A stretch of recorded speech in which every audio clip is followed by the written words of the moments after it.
അങ്ങനത്തെ ഒരു സംഭവം വരുമ്പോഴേ നമുക്കത് അനുഭവിക്കുള്ളൂ. അപ്പോൾ അതുകൊണ്ടിട്ട് ഈ ആരും തന്നെ ഇതുപോലുള്ള കൊലകൾക്ക് വേണ്ടിയോ അക്രമത്തിന് വേണ്ടിയോ നമ്മളാരും തന്നെ ഒരിക്കലും മുതിരാൻ പാടില്ല.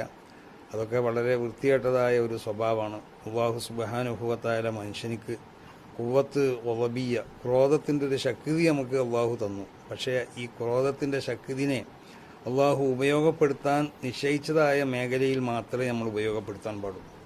അതിൻ്റെ അപ്പുറമുള്ള മേഖലയിൽ ഉപയോഗപ്പെടുത്തുക എന്നുള്ളത് അത് തീർച്ചയായിട്ടും അത് ഹറാമാണ്.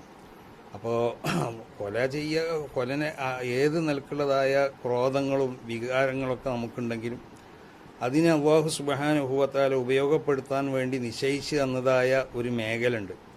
ആ മേഖലൻ്റെ അപ്പുറത്തേക്ക് പോവുക എന്നുള്ളത് തെറ്റാണ്. അപ്പോൾ അക്രമമായും കൊണ്ട് ഒരാളെ കൊല ചെയ്യപ്പെടാൻ ഒരിക്കലും പാടുള്ളതല്ല.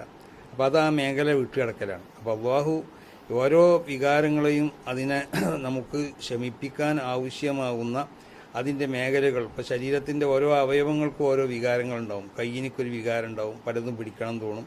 കണ്ണിനിക്ക് വികാരം ഉണ്ടാവും, പലതും നോക്കണം തോന്നും. പക്ഷേ എവിടെ നോക്കാൻ പാടുള്ളൂ, എന്തേ പിടിക്കാൻ പാടുള്ളൂ എന്നുള്ളത് അല്ലാഹു സുബ്ഹാനഹു വ തആല കൽപ്പിച്ചിട്ടുണ്ട്. അതിൻ്റെ ആ മേഖലൻ്റെ അപ്പുറം പോയാൽ അത് ഹറാമായി മാറും, അല്ലെങ്കിൽ കറാഹത്തായി മാറും, അല്ലെങ്കിൽ ഖിലാഫുൽ ഔലയായി മാറും. ഇതുപോലെ തന്നെയാണ് ക്രോധം കൊണ്ടുണ്ടാവുന്നതായ അനർത്ഥങ്ങളും. അപ്പോൾ മനുഷ്യനുകൾ കാവുന്നീനുള്ള ഒഴിവ് ക്രോധത്തിനെ നമ്മൾ ശമിപ്പിക്കാൻ വേണ്ടി ശ്രമിക്കണം. അതാണ് ഒരു യഥാർത്ഥ മുസൽമാനെ സംബന്ധിച്ചിടത്തോളം അവൻ്റെ ഏറ്റവും ഉന്നതമാവുന്ന ഒരു സ്വഭാവമായും കൊണ്ട് വിശുദ്ധ ഖുർആൻ രേഖപ്പെടുത്തിയത്. അപ്പോൾ അതുകൊണ്ട് നമ്മളൊക്കെ വിശാല മനസ്കരാവുക, വിട്ടുവീഴ്ചയ്ക്ക് തയ്യാറാവുക. എന്തെങ്കിലും നിലക്കുള്ള വർത്തമാനമൊക്കെ ഉണ്ടായി അത് ഒരു അക്രമത്തിലേക്ക് എത്തിച്ചേരുന്നതായ ഒരവസ്ഥ വന്നു കഴിഞ്ഞാൽ ഉടനെ അല്ലാഹു സുബ്ഹാനഹു വ തആലയോട് നമ്മൾ കാവലിനെ തേടി, ശൈത്താൻ്റെ ഷർറുകളെ തൊട്ട് കാവലിനെ തേടി റസൂലുള്ളാഹി സ്വല്ലല്ലാഹു അലൈഹി വസല്ലമ തങ്ങളുടെ മേൽ സ്വലാത്ത് ചൊല്ലി ആ ക്രോധത്തിനെ ശമിപ്പിക്കാൻ വേണ്ടി ശ്രമിക്കുകയാണ് മുസ്ലിങ്ങളാവുന്ന നമ്മളെ സംബന്ധിച്ചിടത്തോളം നമ്മളോട് കൽപ്പിക്കപ്പെട്ടതായ കൽപ്പന എന്ന് മനസ്സിലാക്കി കൊണ്ടിട്ട് നമ്മളെല്ലാവരും പ്രവർത്തിക്കണം. എല്ലാവരോടും പ്രത്യേകമായി ഉണർത്തുകയാണ്. അല്ലാഹു സുബ്ഹാനഹു വ തആല നമ്മുടെ രാജ്യത്തിന് ഇതുപോലുള്ളതായ അക്രമങ്ങളെ തൊട്ടും കൊലകളെ തൊട്ടൊക്കെ അല്ലാഹു കാത്തുരക്ഷിക്കട്ടെ. ആരുടെ ഭാഗത്തു നിന്നാണെങ്കിലും ഇതുപോലുള്ളതായ ഒന്നും സംഭവിക്കാൻ പാടില്ലാത്തതാണ്. അത് അല്ലാഹു ഈ മരണപ്പെട്ടതായ ഈ കുട്ടി അവരുടെ ആഖിറ അല്ലാഹു നന്നായി കൊടുക്കട്ടെ. അവരുടെ കുടുംബത്തിനൊക്കെ അല്ലാഹു ക്ഷമ കൊടുക്കട്ടെ. അല്ലാഹു അവർക്ക് സഹനം കൊടുക്കട്ടെ. അവൻ മരണപ്പെട്ടതുകൊണ്ട് അവർക്കുണ്ടായി തീർന്നതായ ഈ വിഷമം, ആ വിഷമത്തിൻ്റെ മേൽ അവർ ക്ഷമിച്ചതായ ആ ക്ഷമ അല്ലാഹു ഒരു സാലിഹായ അമലായും കൊണ്ട് സ്വീകരിച്ച് നാളെ അവർക്കുള്ള ഹസനാത്തിൻ്റെ തുലാസുൽ അല്ലാഹു തൂക്കിക്കൊടുക്കട്ടെ. അസ്സലാമു അലൈക്കും വറഹ്മത്തുള്ളാഹി. നമ്മുടെ ഇതിൽ ആദർശവും അതുപോലെ രാഷ്ട്രീയവും ഉള്ള വ്യത്യാസം കൊലയിലേക്ക് കലാശം. അപ്പോൾ ഇങ്ങനെ ഉണ്ടാവുന്ന ആദർശ രാഷ്ട്രീയ വ്യത്യാസങ്ങളെ എങ്ങനെ അത് എല്ലാവരും ബോധവാന്മാരാക്കണം. എല്ലാവരും അതാണ് എല്ലാവരും ബോധവാന്മാരാക്കുക. ഓരോ പാർട്ടിക്കാരും അവരെ അനുയായികളെ ബോധവാന്മാരാക്കുക. ആ ബോധവാന്മാരാക്കിയിട്ട് സ്വീകരിക്കപ്പെടാത്തതുകൊണ്ടാണിത് ഈ സംഭവിക്കണതൊക്കെ.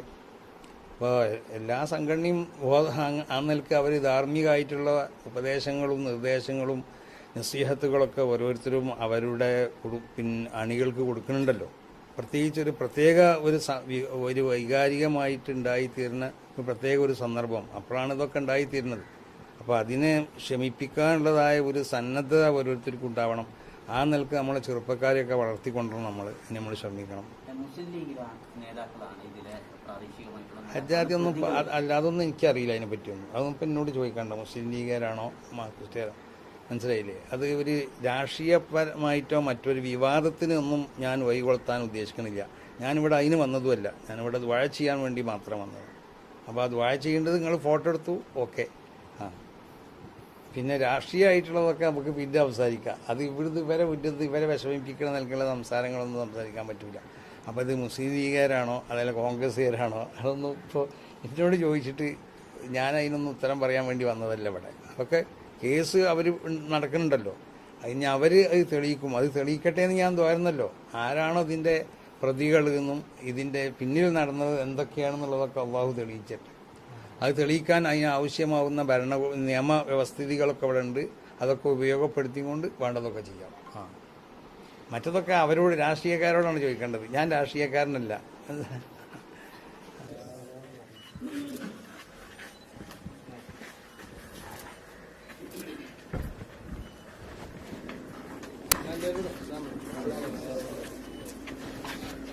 പറയുന്നത്